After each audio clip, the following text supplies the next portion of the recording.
अस्सलाम वालेकुम। उम्मीद है आप लोग बेटा सब लोग खैरियत से होंगे। So in today's video we are going to discuss and we are going to start another concept and in this video we are starting past papers जो कि हम लोगों ने डेफिनेटली डिस्कस करने होते हैं। बिकॉज जब भी आप ए लेवल्स की बात करेंगे so in A levels we must need to solve past papers. Specially paper 2 में जो है वो स्टूडेंट्स को सबसे ज़्यादा मसला होता है। तो आज की वीडियो का जो टॉपिक है वो यही है कि हम पास्ट पेपर्स डिस्कस करेंगे और मैक्सिमम जितने हम कर सकते हैं, कोशिश मेरी यही है कि जितने मैं मैक्सिमम आपको पास्ट पेपर की वीडियोस रिकॉर्ड करके शेयर कर दूं, so that would be helpful for you, ताकि आप लोगों की प्रैक्टिस भी रहे। इसको करने के लिए आपने करना ही होगा कि आप लोगों के पास जो है वो पेपर्स डेफिनेटली ओपन होना चाहिए, हार्ड कॉपी में या सॉफ्ट कॉपी में। और उसके बाद मैं इस तरह से रिकॉर्डिंग करूँगा कि वेरिएंट 1 मैं करूँगा और वेरिएंट 2 मैं कहूँगा कि आप लोग करें। इस तरीके से, क्योंकि सिमिलैरिटी होती है डेफिनेटली दोनों वेरिएंट्स के अंदर। तो आप एक वेरिएंट कर लेंगे, दूसरा वेरिएंट मैं के आपको दिखा रहा हूँ, तो इससे ये होगा कि आपके लिए भी सॉल्व करना आसान हो जाएगा। तो पहले आप इस वीडियो को देख लें, प्रॉपरली अंडरस्टैंड कर लें, और उसके बाद फिर ये करेंगे कि आपने खुद से फिर जो दूसरा वेरिएंट है उसको सॉल्व करना है। ठीक है, तो हम जो स्टार्ट कर रहे हैं बेटा, जो हमारी डिस्कशन आज की क्लास से स्टार्ट हो रही है वो है बेसिकली मई जून 2021 एंड 9618। और अब हम स्टार्ट करते हैं इसके क्वेश्चन को डिस्कस करना। तो सबसे पहले जो हमारे पास ये क्वेश्चन आ गया है जिसमें उन्होंने क्या बोला है, a program is being developed to help manage the membership of a football club. एक फुटबॉल क्लब की इन्होंने एग्जांपल दी है और उसमें इन्होंने ये कहा है कि एक प्रोग्राम हमने इसमें डेवलप किया है। कह रहे the following complete the following identified tables, यानी इन्होंने वेरिएबल्स के नाम मेंशन किए हुए हैं। What we need to do, we need to complete this table. अब इसके अंदर अब देखें, इन्होंने वेरिएबल्स के नाम मांगे जो रिलेटेबल होना चाहिए। अब 100% तो पॉसिबल नहीं हो सकता कि सेम रख लें आप, बट रिलेटेबल होना चाहिए। तो पहले आपको एक्सप्लेनेशन भी पढ़नी पड़ेगी एग्जाम्पल वैल्यू के साथ। तो इन्होंने वोंग बोला है यहाँ पे। फिर उसके बाद क्या है, the preferred name of the member joining the football club. तो इसका मतलब क्या हुआ कि जब भी आप क्लब में ज्वाइन करते हो तो आपने नाम देना होगा, और ये जो नाम है वो बेसिकली मेंबर जब ज्वाइन करेगा उसका है। तो डेफिनेटली ये मेंबर नेम हो गया। तो अब आप इसको अब देखें, वेरिएबल जब भी डिफाइन करते हैं यू शुड नो कि कभी भी वो नंबर से स्टार्ट नहीं होता, वो हमेशा जो है वो लेटर से स्टार्ट होता है। ठीक है, नंबर आप उसमें ऐड कर सकते हो लेकिन बाद में कर सकते हो, स्टार्ट में नहीं कर सकते। प्लस कोई स्पेशल कैरेक्टर्स भी नहीं हो सकता। अच्छा, प्लस दो वर्ड्स भी नहीं हो सकते। अगर कोई ये गलती करेगा कि वो यहाँ पे लिख दे मेंबर और उसके बाद लिख दे नेम, तो ये गलत हो जाएगा। ठीक है, that should not be case, क्योंकि हमेशा वेरिएबल का जो नाम होता है बेटा वो सिंगल होता है। तो अगर आपने रखना भी है स्पेस बीच में तो आप अंडरस्कोर लगा दें, सही है। तो आप ऐसे लिख सकते हैं, आप यूं लिख दें मेंबर अंडरस्कोर नेम लिख दें। ठीक है, दैट वुड बी ओके। फिर इसके अलावा डाटा टाइप क्या होगी बेटा, डाटा टाइप इसकी स्ट्रिंग होगी, डेफिनेटली नाम है। मल्टीपल कैरेक्टर्स होते हैं स्ट्रिंग के अंदर। ठीक है जी, फिर आ जाएगी फॉल्स कह रहा है, यानी a value to indicate whether an existing member of the club lives at the same address. तो ये वैल्यू है, ये कह रहे हैं जो इंडिकेट कर रही है कि क्या मेंबर जो होते हैं, एग्जिस्टिंग मेंबर जो हैं वो क्लब के, वो सेम एड्रेस पे ही रहते हैं या नहीं। तो इसका मतलब ये हो गया कि इसकी डाटा टाइप तो हमारे पास क्या हो जाएगी बेटा, बूलियन हो जाएगी। ओके। और इसके अंदर फिर इन्होंने क्या बात बोली है कि इन्होंने ये बात बोली है कि हम एक वैल्यू रिप्रेजेंट कर रहे हैं जो ये बता रहा है कि एग्जिस्टिंग मेंबर में वो रहते, एग्जिस्टिंग एड्रेस के ऊपर क्लब मेंबर्स रहते हैं या नहीं। ठीक है, यानी कि आप इसके अंदर जो है वो जो नाम दे सकते हो वो,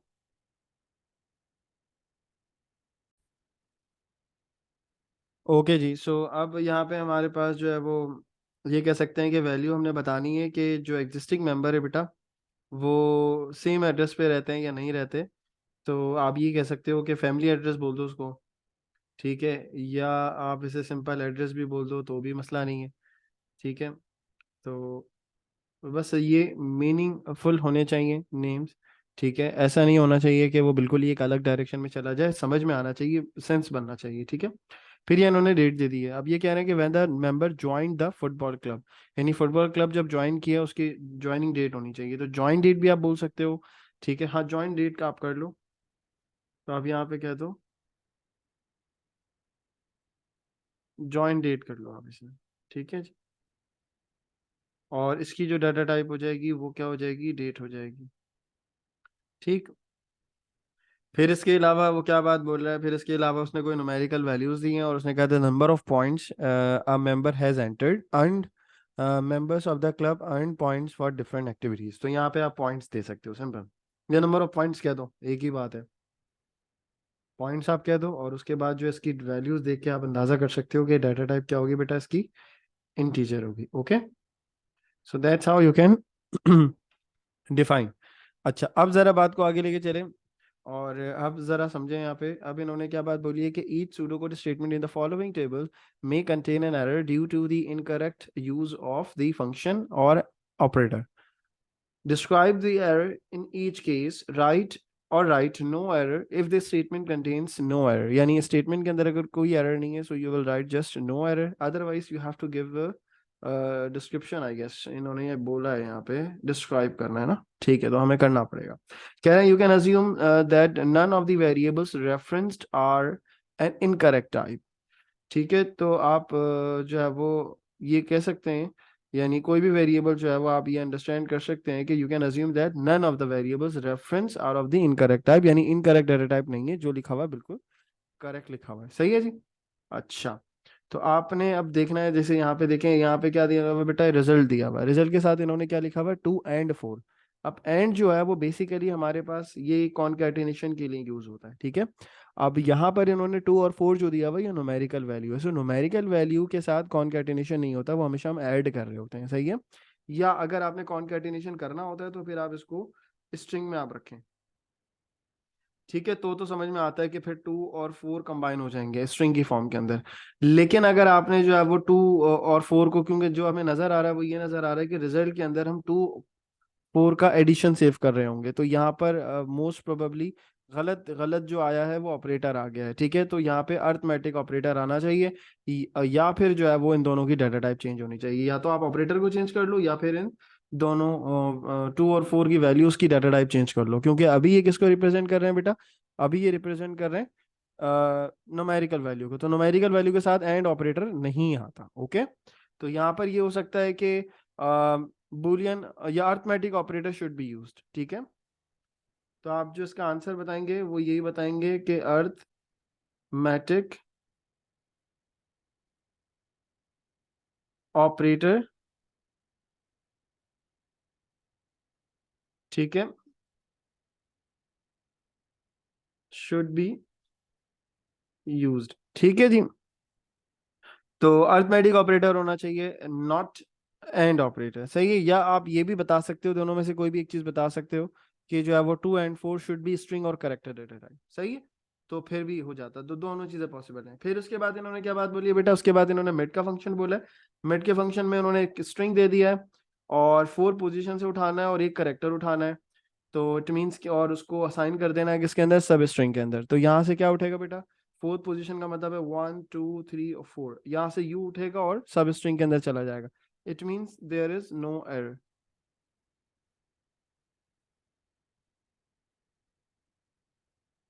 ओके जी, चलें फिर आगे चलें। फिर उन्होंने क्या बात बोली, उन्होंने बात बोली है if x is equal to 3 और 4, यानी ये जो है ना ये लिखने का तरीका गलत है।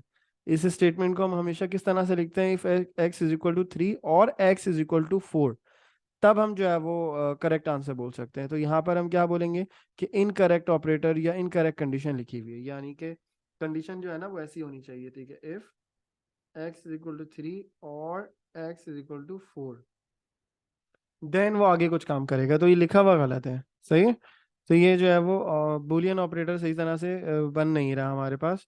तो आप यहाँ पे क्या बात कहेंगे, यहाँ पर आप ये बोल देंगे कि इनकरेक्ट ऑपरेशन या इनकरेक्ट कंडीशन,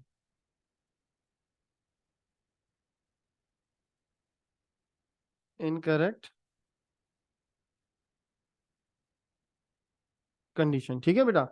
फिर उसके बाद इन्होंने क्या बात बोली है, फिर उसके बाद इन्होंने बात बोली है कि ये आ गया स्टेटस। स्टेटस यानी कि ये जो डाटा टाइप होगी ये क्या होगी, ये डेफिनेटली ट्रू और फॉल्स में होगी स्टेटमेंट, ठीक है। और फिर उसके बाद क्या बात बोली है, उसके बाद इन्होंने ये बात बोली है कि इंटीजर x डिवाइडेड बाय 2। अब ये जो लाइन है ना, ये वाली लाइन कुछ क्लियरली रिप्रेजेंट नहीं कर रही है। चलो आप अज्यूम कर लो यहाँ पे ट्रू या फॉल्स में से कोई एक चीज है, चलो फॉल्स है या ट्रू है, कोई भी एक चीज आप अज्यूम कर लें, ठीक है। लेकिन ये वाली जो साइड है इंटीजर x इज अपॉन 2, तो इसका मतलब ये होगा कि x के अंदर जो भी वैल्यू होगी इसको ये इंटीजर यानी होल नंबर में कन्वर्ट कर देगा। बट इससे हमें ट्रू या फॉल्स नहीं मिल रहा होगा, जबकि ये जो ऑपरेटर है एंड ऑपरेटर, ये बूलियन ऑपरेटर्स कहलाते हैं। ठीक है, तो बूलियन ऑपरेटर का काम होता है कि वो ट्रू या फॉल्स के साथ काम करते हैं, कि या तो दोनों तरफ ट्रू हो, या एक तरफ ट्रू एक तरफ फॉल्स, एक तरफ फॉल्स एक तरफ ट्रू, या दोनों तरफ फॉल्स हो। तो चार पॉसिबिलिटीज में से कोई एक होगा तो ठीक है। लेकिन यहाँ पर एक साइड पे तो बूलियन के जैसा आंसर आ रहा है यानी ट्रू और फॉल्स, दूसरी तरफ जो आंसर आ रहा है वो बेसिकली न्यूमेरिकल वैल्यू आ रही है, जो कि इनकरेक्ट ऑपरेटर की निशानी है, यानी कि जो आपने या तो ऑपरेटर गलत लगाया हुआ है, या फिर आपने जो है वो बूलियन ऑपरेशन जो है ना वो सही तरीके से मेंशन नहीं किया है। ठीक है, सो बेसिकली आप ये कह सकते हो कि I N T X divided by 2 can not, या it is not a boolean value, या it does not return a boolean value, does not return a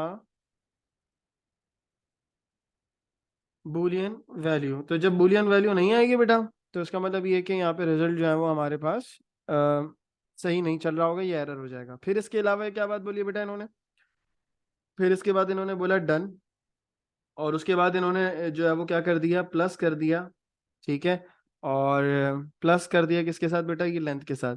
अब लेंथ जो रिटर्न करेगा, यहाँ जो आंसर आ रहा होगा, यहाँ आ रहा होगा न्यूमेरिकल वैल्यू के अंदर आंसर, यानी यहाँ पे जो वैल्यू आ रही होगी वो आपकी न्यूमेरिकल वैल्यू के अंदर आ रही होगी। सही है, जबकि डन जो है ना, ये डाटा टाइप कौन सी है, स्ट्रिंग है। अब स्ट्रिंग और न्यूमेरिकल इस तरीके से मर्ज नहीं होते हैं। ठीक है, या तो दोनों स्ट्रिंग होने चाहिए, या दोनों जो है वो न्यूमेरिकल होने चाहिए। और प्लस जो ऑपरेटर है ये प्लस कर रहा है, ये तो अर्थमेटिक ऑपरेटर है ना बेटा। अगर दोनों को अगर आपने मर्ज करना था तो दोनों को स्ट्रिंग रखना था, और फिर बीच में आप लगा देते हैं एंड, तो ठीक हो जाता। लेकिन अभी क्या हो रहा है, अभी बीच में ऑपरेटर लगा हुआ है प्लस का, तो प्लस जो होता है वो दोनों साइड पे न्यूमेरिक वैल्यू होनी चाहिए, क्योंकि प्लस अगर आप यूज कर रहे हो तो यहाँ पे भी जो है वो कोई नंबर होना चाहिए, और यहाँ पे भी बेटा कोई नंबर होना चाहिए। ठीक है, और अगर आप एंड ऑपरेटर यूज कर रहे हो तो यहाँ पे भी कोई स्ट्रिंग या करेक्टर होगा। ठीक है जी, स्ट्रिंग होगा या करेक्टर होगा, चार कह दीजिए आप इसको। ठीक है, तो दो में से कोई एक पॉसिबिलिटी होगी। अभी देखो ये दोनों का मिक्सचर इन्होंने कर दिया, are you getting my point. यहाँ दोनों का मिक्सचर कर दिया, एक तरफ इन्होंने स्ट्रिंग दे दी, एक तरफ न्यूमेरिकल दे दिया, तो ये तो कोई बात ही नहीं बनी। तो अब यहाँ पर आप क्या बोल सकते हो बेटा, यहाँ पर आप बोल सकते हो कि we can not add string with the number. ठीक है, तो आप ये लिख सकते हो कि कांट, या आप ये लिख सकते हो, बल्कि ये लिख दो ना ज्यादा बेहतर तरीके से, स्ट्रिंग कांट बी एडेड या add with numerical value, with numerical value. ठीक है बेटा, तो न्यूमेरिकल वैल्यू के साथ ये ऐड नहीं हो सकता है। So this should be clear to everyone कि जो है वो हमारे पास आंसर यहाँ तक आपको समझ में आ गया होगा। ठीक है, चलिए अब जरा जल्दी से आगे मूव करते हैं, एंड लेट्स टॉक अबाउट कि यहाँ पे वो क्या बात कह रहा है। अच्छा, कह रहे हैं the following data items, sorry, कह रहे the following data items need to be stored for each students in a group, यानी कि एक जो है वो डाटा आइटम्स इन्होंने दी हुई हैं, एक डाटा आइटम ये है और एक डाटा आइटम ये है, और इसमें इन्होंने ये कहा है कि स्टूडेंट का नाम है जो किस डाटा टाइप का बेटा, स्ट्रिंग का है, और दूसरी जो डाटा टाइप है वो क्या है, इंटीजर है। सही है, कह रहा है state a suitable data structure and justify your answer. Data structure में हमारे पास मुख्तलिफ कॉन्सेप्ट आ जाते हैं, जैसे एक हमारे पास एरे का कॉन्सेप्ट भी आ जाता है। ठीक है, सो वी नो दैट। अच्छा, जिन लोगों ने ये, जिनको नहीं पता है वो चाहे तो वीडियोस वगैरह देख लें, मेरी लेक्चर्स मौजूद हैं। ठीक है, और इसके अलावा क्या ऑप्शन हो सकता है बेटा, एक तो हमारे पास एरे का कॉन्सेप्ट हो सकता है। ठीक है, और इसके अलावा हम लोग जो है वो एक और कॉन्सेप्ट होता है डाटा को स्टोर करने का, या आप ये कह सकते हो कि it is a collection of different data types. और ये चीज़ जो है वो, या ये जो कॉन्सेप्ट है बेटा, ये हमारे पास कहलाता है रिकॉर्ड डाटा टाइप का। ठीक है, तो फिर आपने यहाँ पे बताना है कि रिकॉर्ड डाटा टाइप का कॉन्सेप्ट जो है वो क्या है, और रिकॉर्ड डाटा टाइप में आपके पास क्या आ जाएगा, या यहाँ आप नाम लिख देंगे रिकॉर्ड। ओके, और उसके बाद यहाँ पे आप बताएंगे कि जस्टिफिकेशन क्या है, 2 मार्क्स की जस्टिफिकेशन आपने देनी है। तो आप ये कह सकते हो कि मल्टीपल डाटा, मल्टीपल वैल्यूज और डिफरेंट डाटा टाइप, यानी कि it is used to store multiple values of different data types. एक पॉइंट आप ये बता दें। दूसरा या साथ साथ ही इसी को कंटिन्यू करते हैं कि it is used to store multiple values of different data type by using a single variable, by using a single identifier बोल दें या वेरिएबल बोलते हैं, क्योंकि टेक्निकली अगर आप देखें ना पास पेपर्स के अंदर, मार्किंग स्कीम के अंदर या बुक के अंदर भी, तो वो ज़्यादातर जो वर्ड यूज़ किया है उन्होंने वो यही यूज़ किया है, और उसमें उन्होंने आइडेंटिफायर का वर्ड ज़्यादा कॉमनली यूज़ किया है। सही है। तो रिकॉर्ड डेटा टाइप क्या होती है, किस तरह होती है, उसके लिए अलग सेपरेटली आपको वीडियोस मौजूद हैं, और वो चैनल पे भी मिल जाएंगी आपको, तो वो वहाँ से आप देख लीजिएगा। मैं इसके ऊपर टाइम ज़्यादा ज़ाया नहीं करूँगा, बस एक थोड़ा सा एक ओवरव्यू दे देता हूँ कि रिकॉर्ड डेटा टाइप में बस होता ये है कि हम एक वेरिएबल को यूज़ करके, यानी सिंगल आइडेंटिफायर होता है। तो अब जैसे स्टूडेंट नेम और टेस्ट स्कोर सेव करना है, तो आप इस तरीके से आप इसे डिफाइन कर सकते हो। आप लिखो टाइप, और आप उसके बाद बोल दो एस रिकॉर्ड बोल दो आप इसको। ठीक है, S record is basically is a name of the data type जो कि आप यहाँ डिफाइन करने जा रहे हो। और फिर आपने क्या करना है, स्टूडेंट नेम स्टोर करना है। So you will write student name, और उसकी डाटा टाइप आप क्या दे देंगे बेटा, यहाँ पे स्ट्रिंग दे देंगे। ठीक है, और फिर यहाँ पे आप बता दें बेटा टेस्ट स्कोर, और इसकी डाटा टाइप यहाँ पे आप क्या दे दें, यहाँ पर आप दे दें इंटीजर, और उसके बाद यहाँ पे आप कर देंगे एन टाइप। अब ये हमारे पास क्या डाटा टाइप बन गई बेटा, ये डाटा टाइप डिफाइन हो गई है, जो कि एस रिकॉर्ड है। अब इसके अंदर दो वैल्यूज आप स्टोर कर सकते हो, यानी कि अगर मैं कोई भी वेरिएबल डिफाइन करूंगा तो मैं यहाँ पे लिखूंगा। ओके, तो अब जैसे मिसाल के तौर पे मैंने लिखा है यहाँ पे डिक्लेयर स्टूडेंट, और उसके बाद मैंने इसकी डाटा टाइप क्या रख ली बेटा, बेटा इसकी डाटा टाइप मैंने रख ली एस रिकॉर्ड। तो अब ये जो एक डाटा टाइप बनी है ना स्टूडेंट, अब इस स्टूडेंट को के अंदर जो है वो स्टूडेंट नेम भी सेव हो सकता है और स्टूडेंट टेस्ट स्कोर भी सेव हो सकता है। तो अब ये जो है वो बेसिकली ये जो एक डाटा टाइप है स्टूडेंट, ये किस नेचर की है, या सॉरी ये जो वेरिएबल है स्टूडेंट, ये किस नेचर का है बेटा, एस स्टूडेंट रिकॉर्ड का है।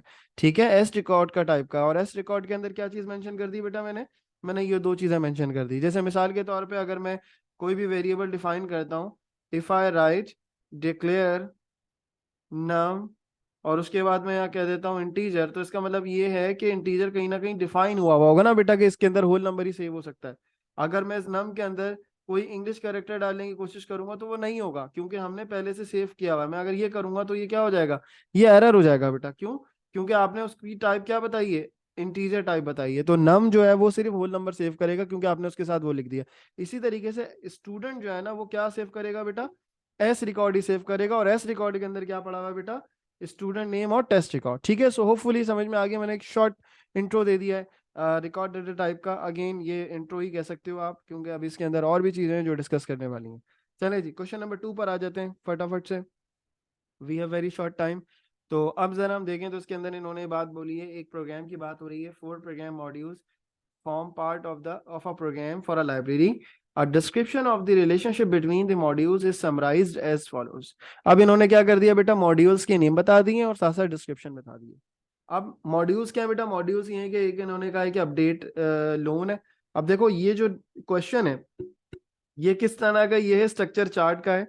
स्ट्रक्चर चार्ट हमने ड्रॉ करना है, उसके अंदर हमने रिलेशनशिप बताने between 4 modules and the parameter passed between them. तो जितने भी बेटा पैरामीटर्स पास हो रहे हैं उनके बारे में भी हमने क्या करना होगा, उनके बारे में भी रिलेशनशिप बताना होगा। तो मॉड्यूलर प्रोग्रामिंग, या आप ये कह सकते हो कि जब हम स्ट्रक्चर चार्ट की बेटा बात कर रहे होते हैं, so we are not talking about कि कोड कैसे लिखा जाएगा, we are just talking about कि इस मॉड्यूल के अंदर जो है वो इनपुट क्या क्या चीज़ें हो रही हैं, इस मॉड्यूल को हम क्या पैरामीटर्स दे रहे हैं, और ये मॉड्यूल जो है वो रिटर्न क्या कर रहा है। ओके, सो ये चीज़ें जो है वो बड़ी इंपॉर्टेंट है।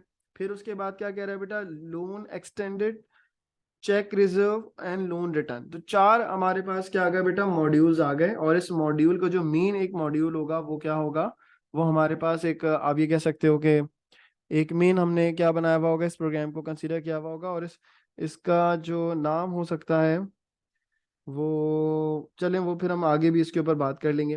पहले तो मैं आपको ये 4 मॉड्यूल्स के बारे में बता देता हूँ। तो एक अपडेट लोन है बेटा, ठीक है, फिर लोन एक्सटेंड है, फिर इसके अलावा चेक रिजर्व है, और एक जो है वो लोन रिटर्न है। तो 4 हमारे पास क्या आ गई, ये चीजें आ गई हैं। अच्छा, अब इन 4 मॉड्यूल्स में जो है ना वो क्या कह रहा है कि लोन अपडेट या अपडेट लोन एक मॉड्यूल है। इसके अंदर कह रहा है कि कॉल्स इधर लोन एक्सटेंडेड और लोन रिटर्न, यानी दो में से कोई एक चीज रिटर्न हो रही है। तो इधर की इन्होंने बात कर दी, चॉइस की बात कर दी। तो आपको ये चीज बड़ी क्लियर होनी चाहिए, आप जब भी मॉड्यूल बनाओगे, तो जब भी आप मॉड्यूल बनाते हो बेटा, जैसे आपने ये मॉड्यूल बना लिया, अब जब चॉइस की बात होगी तो चॉइस के लिए आपको ये वाला शेप बनाना होता है, ठीक है, ये आपने शेप बनाना होता है। अगर आपने बात करनी है, मिसाल के तौर पे रिपीटेशन की बात होती, तो फिर आप ये वाला साइन बनाते हैं, ठीक है। ये दो चीजें ही होती है ना, बाकी तो सिंपल होता है। बाकी जो सिलेक्शन स्टेटमेंट, सीक्वेंस स्टेटमेंट होती है, उसमें आपने कुछ नहीं बनाना होता। अगर जैसे अगेन उसकी मैं वीडियो रिकॉर्ड आप लोगों को अलग से भेज दूंगा, जिसमें मैंने ये डिटेल में डिस्क्राइब किया है। लेकिन क्योंकि अभी हम पास्ट पेपर प्रैक्टिस कर रहे हैं, तो मैं टॉपिक को एक्सटेंड नहीं करूंगा, मैं जस्ट बताऊंगा कि आप उसे सॉल्व कैसे कर सकते हैं। तो एक इन्होंने क्या बनाया बेटा, अपडेट लोन, एक अपडेट लोन का इन्होंने मॉड्यूल बना लिया, ठीक हो गई बात। और इसके अंदर फिर उन्होंने क्या बोली, चॉइस की बात की है, तो वो आप इस तरीके से चॉइस दे देंगे, सही है। अब इसके अंदर बेटा दो ऑप्शन है, लोन एक्सटेंड या लोन रिटर्न। तो पहले आ जाए सर लोन एक्सटेंड के ऊपर, तो यहां से आप लेकर आए और ये आ गए आप सर इसके ऊपर, लोन एक्सटेंड के ऊपर। अगेन वो राइट और लेफ्ट का मसला नहीं है, अब आप लोन रिटर्न लेफ्ट पे करना चाह रहे हैं तो वो करते हैं, लेकिन हमने जिस सीक्वेंस में उन्होंने दिया हम उसी सीक्वेंस में लिख रहे हैं, ठीक है जी। लोन एक्सटेंड आ गया। दूसरी तरफ क्या आएगा बेटा, दूसरी तरफ जो है इन्होंने ये बात बोली है,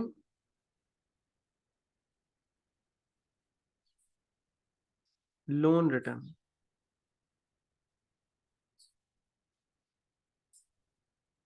ठीक है जी। तो लोन एक्सटेंड और लोन रिटर्न आ गया। उसके बाद इन्होंने क्या बात बोली है, अब लोन एक्सटेंड को भी इन्होंने डिफाइन किया है। तो लोन एक्सटेंड के साथ इन्होंने क्या बात बोली है बेटा, इन्होंने बोला है कि लोन आईडी और बुकिंग आईडी।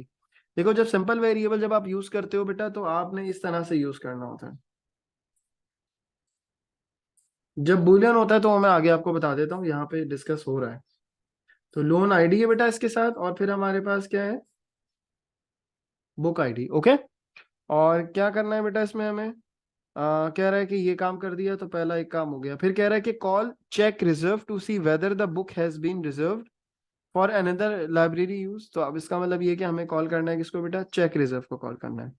चलें जी, तो यहीं पर ही आप क्या कर लें, चेक रिजर्व को कॉल कर लें। चेक रिजर्व को कॉल कर लें, यहाँ पे आप लिखते हैं चेक रिजर्व। इसको थोड़ा सा हम एक्सटेंड कर लेते हैं,